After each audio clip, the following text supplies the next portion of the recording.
On a vu la loi. Laissez le président dans le théâtre congolais.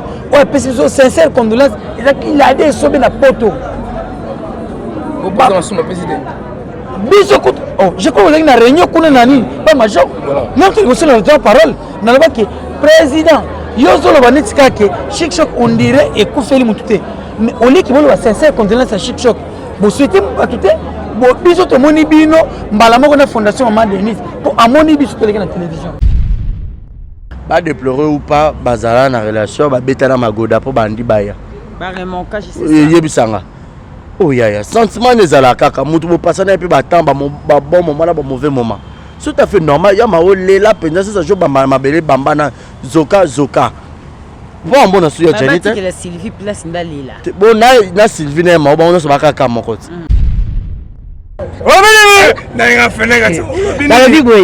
Ce que moi, moi, ça joue embrouillé. Pose mon candidat. Il en est 2 ans.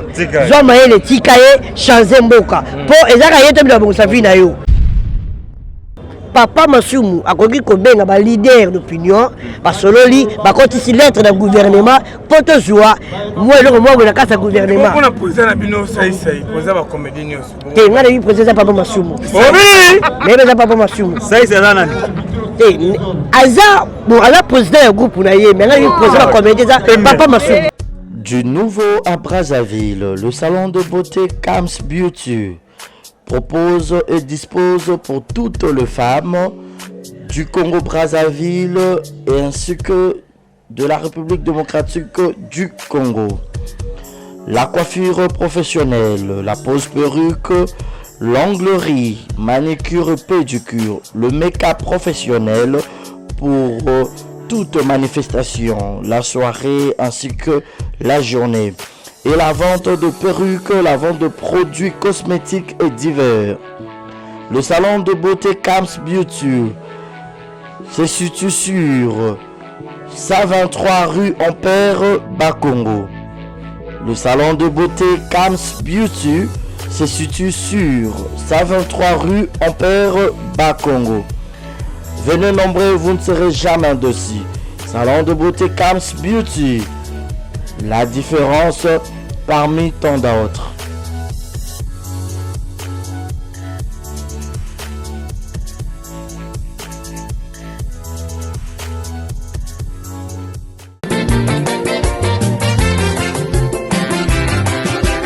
Eloko luka lelo na mokili oswili bala sina nguya na ye.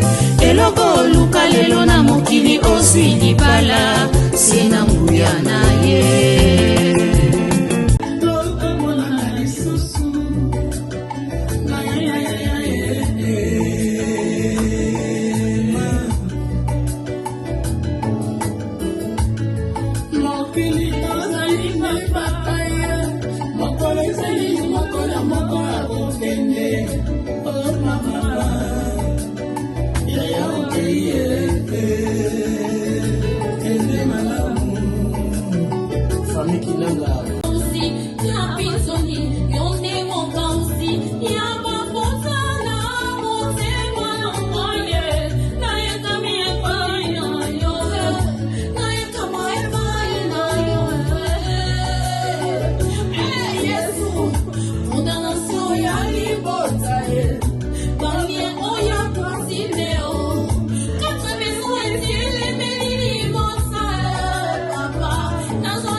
Désormais en Ngaliema, la modernité a un nom.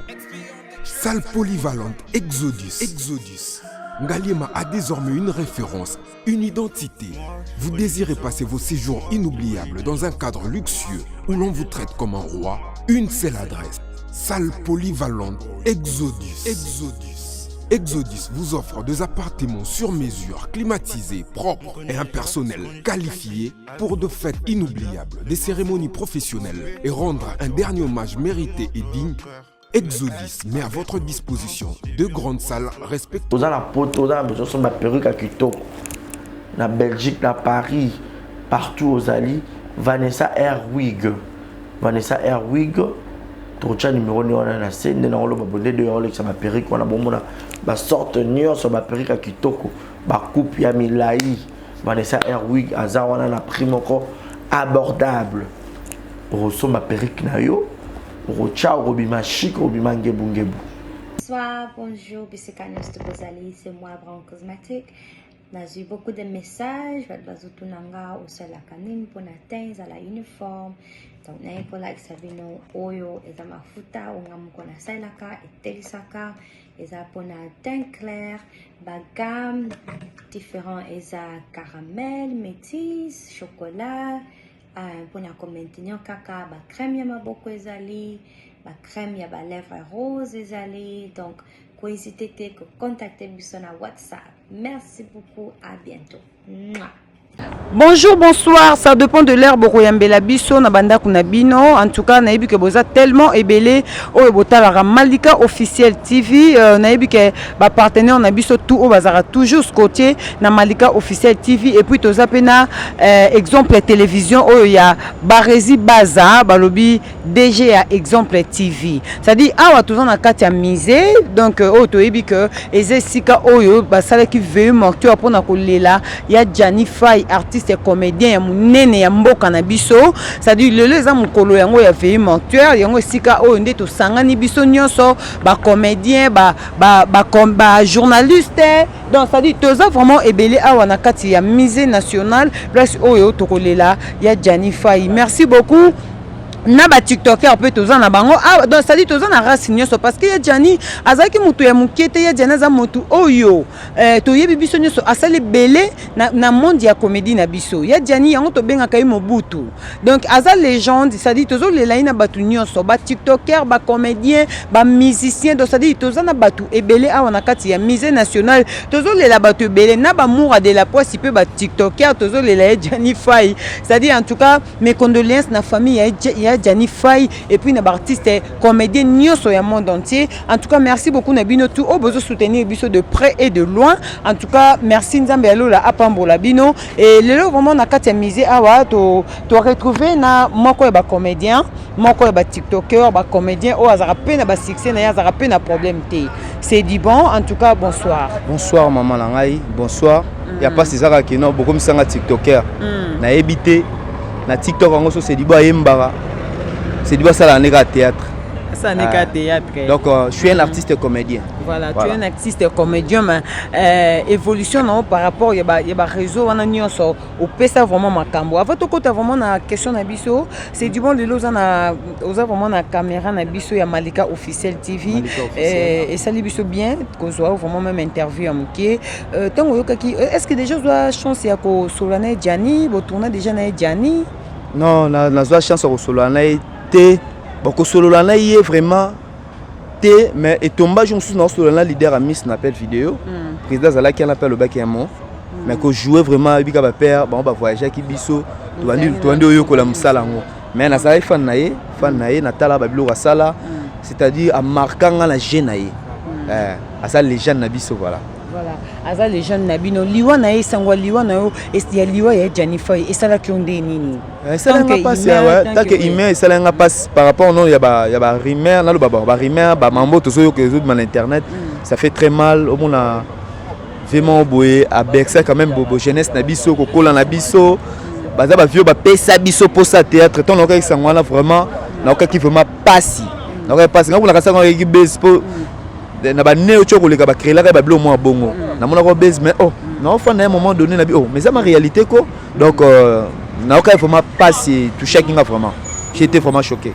Mais est-ce que na liwa ya Jani ozana leçon opposé na kati par rapport ya mangamnyoso oyo ezo lobama par rapport ya liwa ya Jani ndenga kufeli est-ce que ozana mo leçon oyo ko zo na kati ya liwa ya Jani donc yo poza star oza comédie oza pe na vie na yo oyo sala ka andeo ya musala o leçon na zui leçon na kati wana leçon liboso na zui ya makasi ko ba osala ka choix c'est ça ko ba osala choix puis leçon mi balé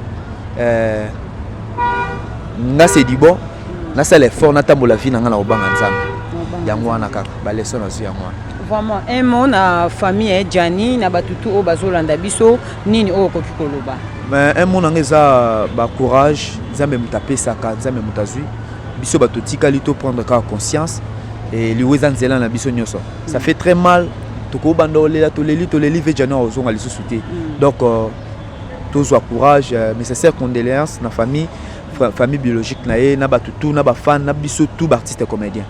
Voilà. Merci beaucoup. Merci vraiment Malanga. Merci.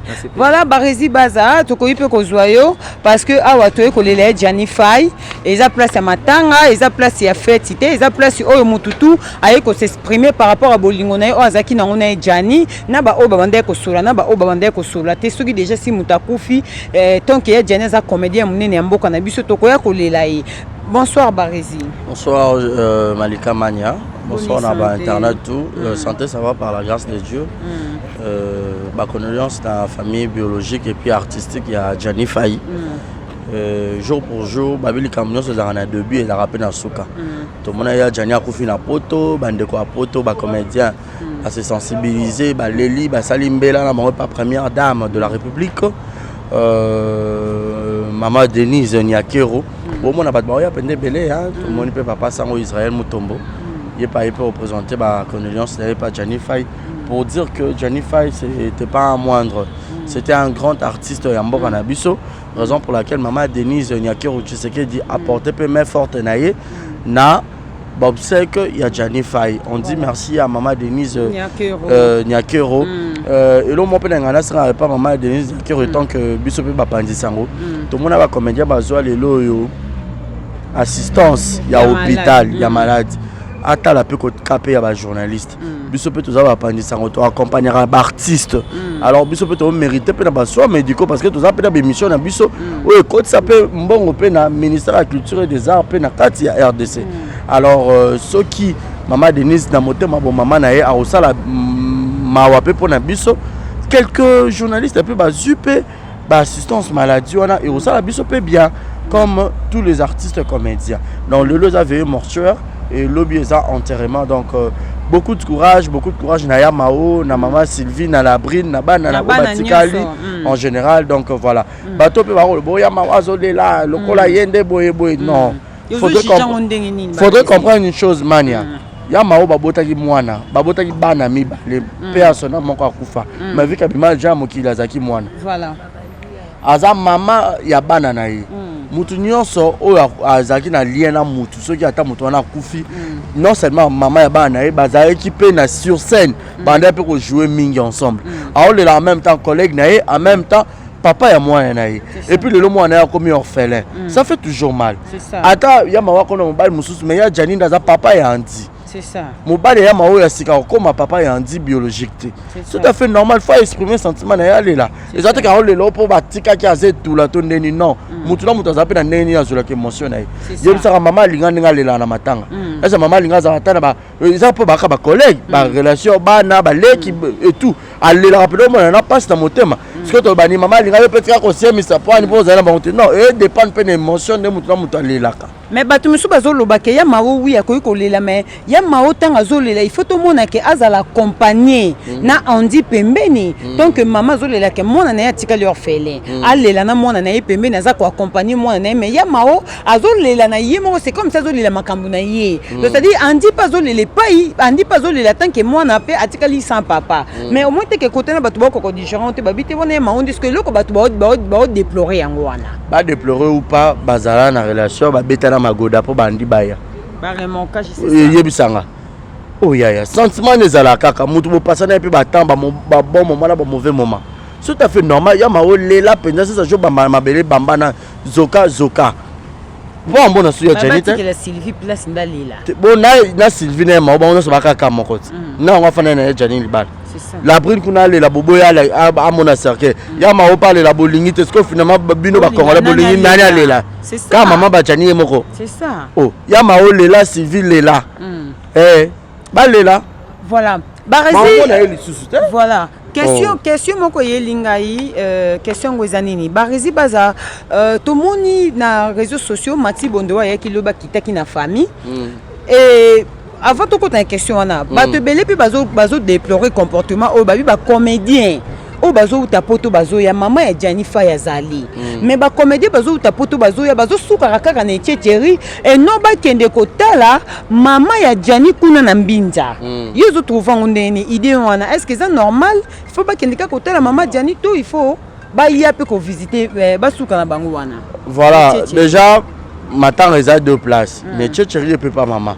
tu habites l'oni peut-être ba comédie ba préparer après au mona so peut-être ba kundi ya Jani peut-être ba préparer le mot bako que kotala maman après et alors qu'est-ce qu'il faut parce que ça ba débat moko inutile que au matanga so l'essentiel les ato kuna na ya Jani maman bako que kotala parce que ça organisation bon c'est peut-être so ba kundi ya Jani ba même moi enveloppe peut-être ba kotala maman nande na bango l'essentiel no ya Jani kunda maman parce que la polémique à débat. Et maintenant idée oh ya koloba ke maman monye bemba ya Jani te il faut qu'il ba louele ya Jani balouele maman ba Jani mutuka po ko mone bembe yo zuelo ko nande est-ce que famille ezangi peut-être ata $50 ko louer mutuka pour na ko mima maman ya ko mona ntoto mona na ye na organisation ba sali je crois que ba chana ba bus na ba mituka oyo ya pour que maman net boy vraiment chose à le to mona maman na kati to mona maman to mona maman batika pe ya mon pe ko siemisa déjà ba sali eza ya munene ya important muto akufa oh maman oni ba louer bis bo famille bon ba za organisation ba chakate biso na ba famille biologique to kufa to bala to ça ba organisation na biso et alors ya biso mon frère za nano baba charité bien on biso ba congolais ba siliki ba bité ba ko sa bongo te comme abus de confiance ba to bazo sunga bino me boko ko koma tina ba niveau on a pe wana zaka bleu bika mutu so pas kufi ba langage comme ebele oya loba to ba tena na loba malamu na loba mabe donc ce qui est important to kunda maman to kunda ya Jani pardon maman to mona biso ye awa et bande ko nyonso pe to mona bango awa mutu aza na société ya Jani akoya awa kolela na biso elongo na ba ya mao na batu nyonso to voilà. Voilà, merci beaucoup Barési Baza. Toko beta ma solo après après nini. Après comment dirais-je après veille mortuaire toko beta yango pour marambu pende zali lobi eza enterrement toko solo to zo vraiment temps ko solo ma solo on pena bien pour tout développer ma solo monsieur zo beta ma ba rumeur monsieur zo lobama comme ça to la suite après en tout cas merci beaucoup na bino tout bozo landa biso boko zo image en exclusivité donc image ezali Aïcha Koko outi Paris to zo une interview plus petit ya ba vie na e kuna mamulile e ya ko baby sa bilamba na e par rapport ya nini ata Aïcha Koko, en tout cas, bonsoir. Bonsoir. Bon séjour. Hein? Merci. Comment nous avons matanga ya Janify. Mais éviter relation to éviter Aïcha Zarape plus petite, il y a ba vie il y a ba sœur il y a quatre comédien, il y a ba comédien.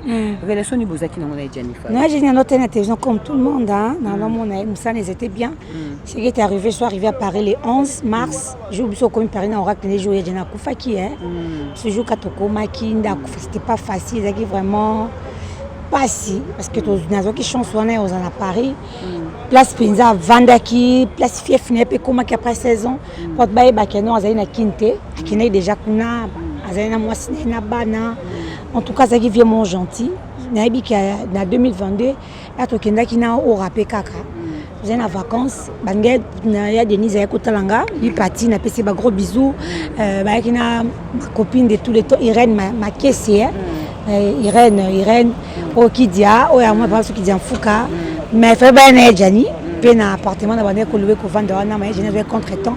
Je fais tout ça, Jani, tu as mis un téléphone, une petite soeur. Moi contre-temps, mais ça aurait été au coup.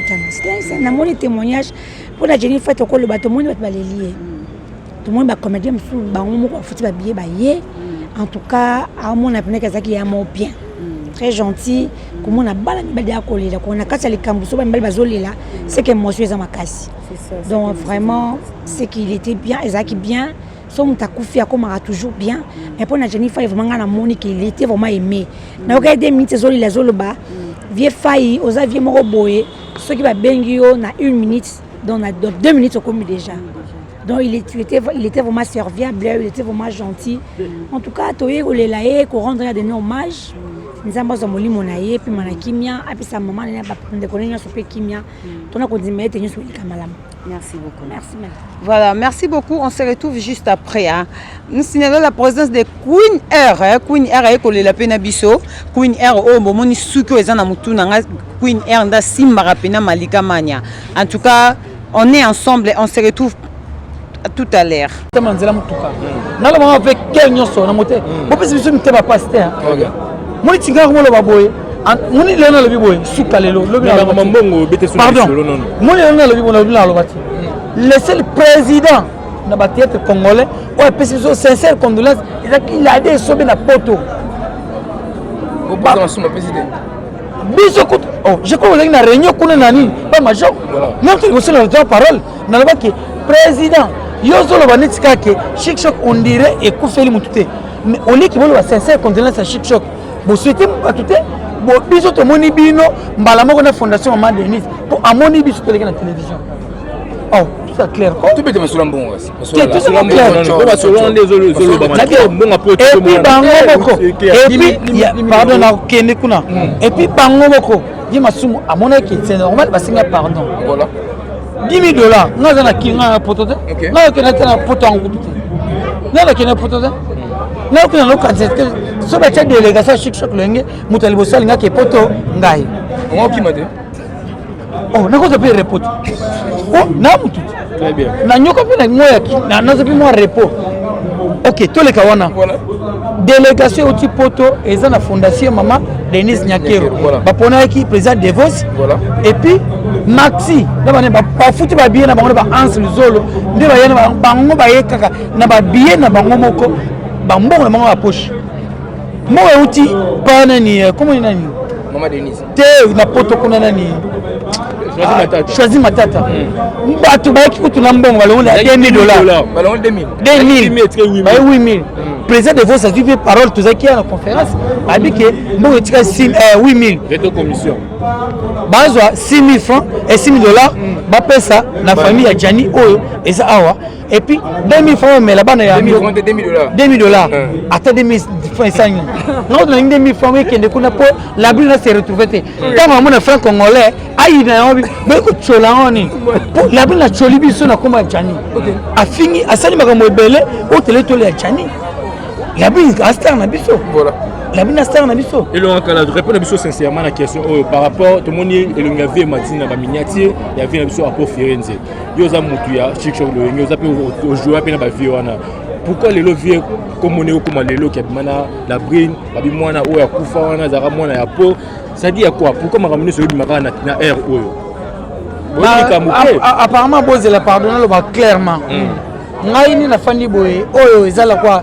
Pembe, drap pembe na tanga. Yo sur la pembe Omoni ya po Firenze. Aza collègue ya Jani Fay. Voilà. Lipasa na ye. Atanga mo kutunyo le kelinga. En plus au président de vos bazui, banan bazui au contraire il faut esayer. Mais tellement émotionné, tu qu'on a comme émotion. Tant que tu vas bien que Jana Koufi ngada ngayo silia na biso. À côté hôpital mais 2 jours après abîmer sa vidéo il y a petit le garder silence tout bien une émotion ni ata peut ko sele makam on va s'exposer ngana yima ndeni ya na poto yema ko sikolo kwa yena c'est vrai que badolo banatena Jennifer ya pas non na kini bango na poto mais ozo la rat oh grâce à ce jeune makam ce soir ça va na moko eza na sima na lingina tuna boye ebele baike ba koloba ke nungu peso tambola elobami ebe nous vivons wana eza makambo ya lokuta po te soki ezaki bosolo ntango Jani Fay soto pas batuki Jani akufi mpona mwasi ezaki ete ya biso baitozana bomoi baartiste bokena basi babengisa na poto bokufa mpona basi bozala eloko artiste nyonso te babengisaki na poto mpo ya mwasi ebele bakenda bapope fort na bango moko mais comme conseil ete ya biso batozana bomoi être vivant oyo tozana bomoi ke lobi mwasi akobenga yo il en est 2 ans sans comprendre bien mais quand on kima kembo comme si luka mukana nenga kimia olobi na fenega na lobi boy ce que moi que moi ça zo ambouye yo pose mukanda te il en est 2 ans zo maele tikaye changer mboka po ezaka yete bila bonsa vie na yo na ba artiste nyonso batikali artiste nini oyo mwasi azonyokola oyo aza envie nayebite mpo na kenda mpe poto te po nalandaka mpe baémission teke mwasi azonyoka mobali tosola pembe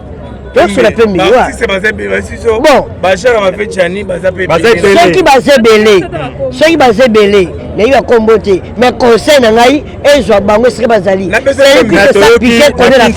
eza na baartiste mosusu baza bagenre ya bajani fai oyo basi bazonyokola mais eza réalité ya monde soki baza te na bakokosi bazali oyo basi babokola bango comme conseil tozala toujours mayele tozala nga na olinga ngo mpe te oui de ma façon na olinga te mosa bokola ngai junior wendo onyokola vina biso de Londres oloba nini nayebi makambo wana te pembe non pembe mais nayebi yango te nayebi yango tata nayebi yango tata nayoki yango melamba basoro epa na yo oyo comme conseil kaka soki obeke mwasi onyokola yo wa mobali débrouiller de ta façon obima libanda changer mboka luka mukanda ndenge kimia biso bolingo keno a ressemble biso tokota demande na gouvernement babisa biso loko babengi parfois ne tomona Nigeria Nollywood keno tozotravailler toyo salaire mais awa na RDC loko eza te donc moto toyivela ndenge na ye aboka libanga mpo vivre bange bafingaka biso ya comédien or Papa Masumu akoki kobenga ba leader d'opinion basololi bakotisi lettre na gouvernement poto joie moi eloko moko na kasa gouvernement on a posé na bino sai posé ba comédien nyonso te ngana yi président Papa Masumu mais beza Papa Masumu sai c'est là nani te aza bon ala président ya groupe na ye mais ngana yi président ba comédien za Papa Masumu ah c'est la base président na o sera un président sera ba apostiller ba voter président na boya te so président na boya te et celui va voter on a yebi ezali Papa Masumu c'est tout Papa Masumu balobaki Papa Masumu alingi kozwa place na ye te ki asa ressemble bana azala wana pona bana bi azala kaka na loko ba moment boye boye pe ma polémique ba moment c'est ba matanga boye ah tu polémique mais tu matanga quand même c'est la polémique te solo là tu matanga mais la émission te dossier on doit tout question pour la émission bon le problème est quoi biso parti c'est comédien dans de la bisika mabolingo ya amour ça veut dire biso parti c'est comédien toi ça amour to sangana nanu sa Papa Masumu to sangani bomoko omoni yelo mona lobanga so nzeta mulai obuka ngo na pete o sangisi o kasa mike obuko ekobuka na te ça veut dire l'idée fait la force tant to sangani boni misanga tant to sangani to sololi ni nesenga to zala to sala to remémorer Papa Masumu Papa Masumu a memi yango na gouvernement to na ministère ya culture et art ça ça pour ça ba comédien ti merci beaucoup DJ merci un mot président pour na lelo merci pour la lelo vraiment le salanga pasi on komona komungisaka ba icône ya mboka ba icône ya mboka et puis baikola mosusu bakufi mabebi makaka oh entre nous tokoki koboma mpe mabe wana tobisaka mabe te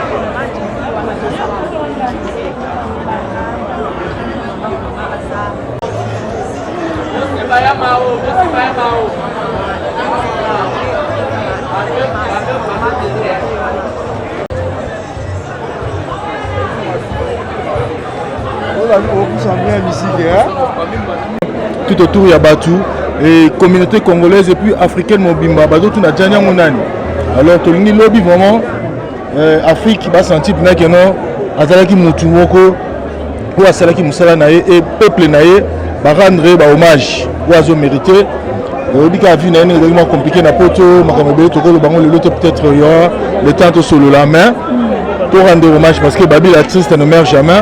Seule façon de rendre, seule façon de se plier à Sengo, les lobby autre que ça là, biso bande konaye, na population bayaki tango sur se plier vraiment, aux amala mingi baya lobby vraiment tout rendre hommage.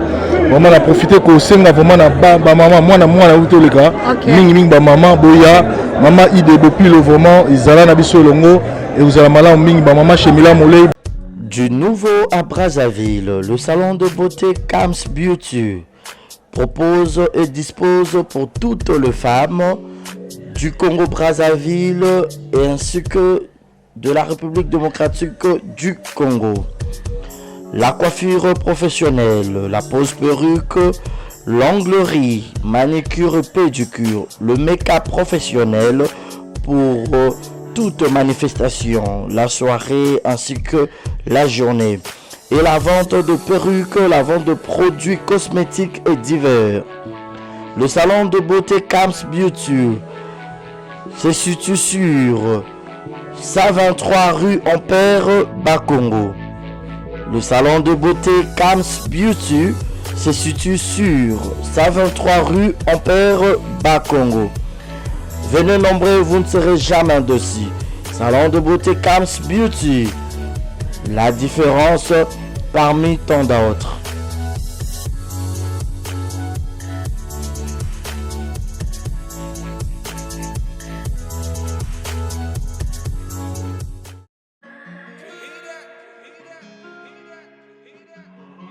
Désormais en Ngaliema, la modernité a un nom. Salle polyvalente Exodus. Ngaliema a désormais une référence, une identité. Vous désirez passer vos séjours inoubliables dans un cadre luxueux où l'on vous traite comme un roi? Une seule adresse. Salle polyvalente Exodus. Exodus vous offre des appartements sur mesure, climatisés, propres et un personnel qualifié pour de fêtes inoubliables, des cérémonies professionnelles et rendre un dernier hommage mérité et digne. Exodus met à votre disposition deux grandes salles respectives. eloko luka lelo na mokili oswi libala sina nguya na ye eloko luka lelo na mokili oswi libala sina nguya na ye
Qu'est-ce qui se passe?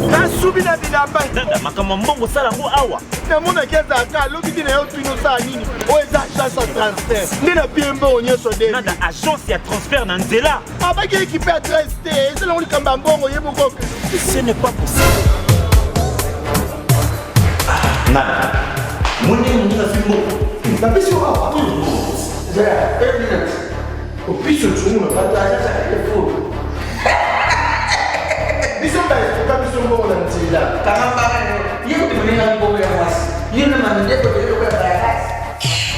bana okatanga pe ya bipai na bipai ya sika eye lelo ndenge tozala baboye agence na bino ya sur FBT ekomi na adresse ya sur chef katanga numéro 5 entre Njamena na Kambo. Yaya conseil est gratuit. Omoni makamba batanzela, botikela batanzela, mais makamba transfert ya mbongo. Totikela ngo FBT. Misalane Kazinjo. Koko che. Bazui. Ceux qui payent qu'on a baché. Tozui. Bazo akaka. On sait jamais. Yamami. Tokiei.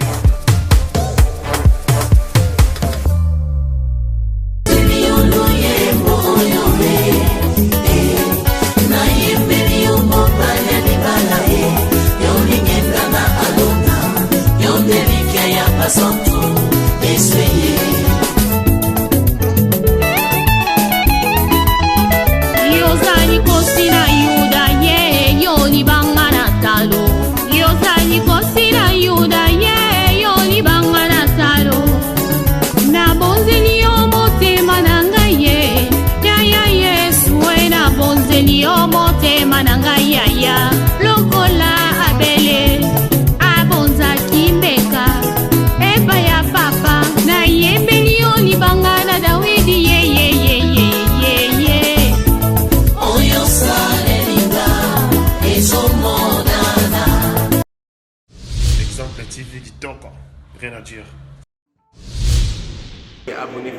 sur Exemple TV. Batou Bolinga Nada, encore comme il y a ça Péric Boy, il faut vous s'abonner. Vous s'abonner à Exemple TV. Ça Exemple TV.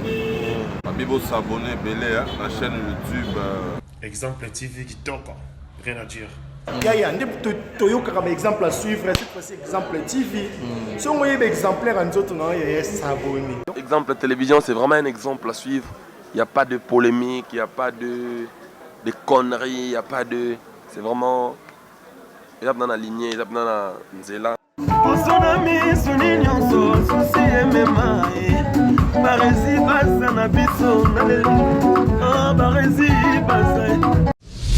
Exemple TV qui toque, rien à dire.